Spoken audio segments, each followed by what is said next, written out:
اللہ رب العزت کا ایک قانون ہے، ایک نظام ہے، اس پہ غور فرمائیے گا کہ اللہ رب العزت نے کتب سماوی اور کتب سابقہ کے اندر آقا علیہ السلام کا ایک تعارف کروا رکھا تھا.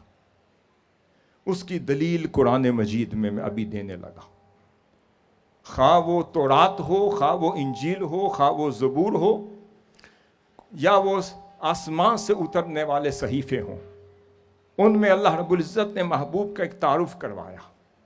میں ایک خوبصورت بات کی طرف توجہ دلانا چاہتا ہوں. آپ وہ صحائف اٹھا لیں، آپ وہ ذکر جمیل کا تذکرہ اٹھا لیں، جہاں جہاں آقا صلی والسلام کا تعارف کروایا ہے. میں نے عرض کیا تعارف مصطفیٰ نعت مصطفیٰ ہے.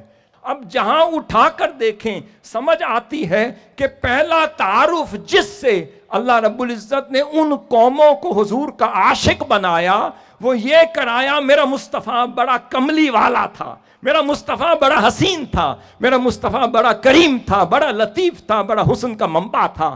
پتہ چلا حضور کا پہلا تعارف یہ ہے نعت مصطفیٰ. یہ پہلے ذات سے جڑو گے تو صفات کے قابل ہوگا.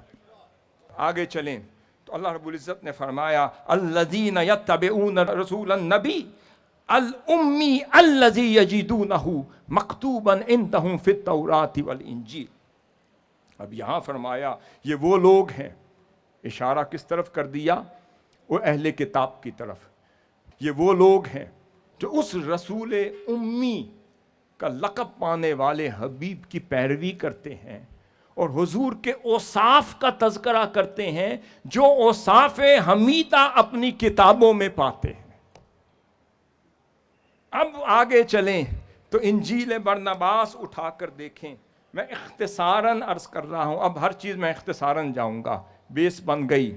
اب برنباس میں کہا تعارف حضور کا کیا آیا اس میں برنباس میں کہ جب وہ خدا کا رسول تشریف لائے گا اور خدا کی مہر اس کے ہاتھ میں ہوگی، وہ رسول دنیا کی تمام قوموں کو جمع کر دے گا اور جو جو حضور کے قدموں میں آ کر جھک جائے گا اس کے لیے نجات دہندہ بھی ہوگا، رحیم بھی ہوگا، لطیف بھی ہوگا، کریم بھی ہوگا.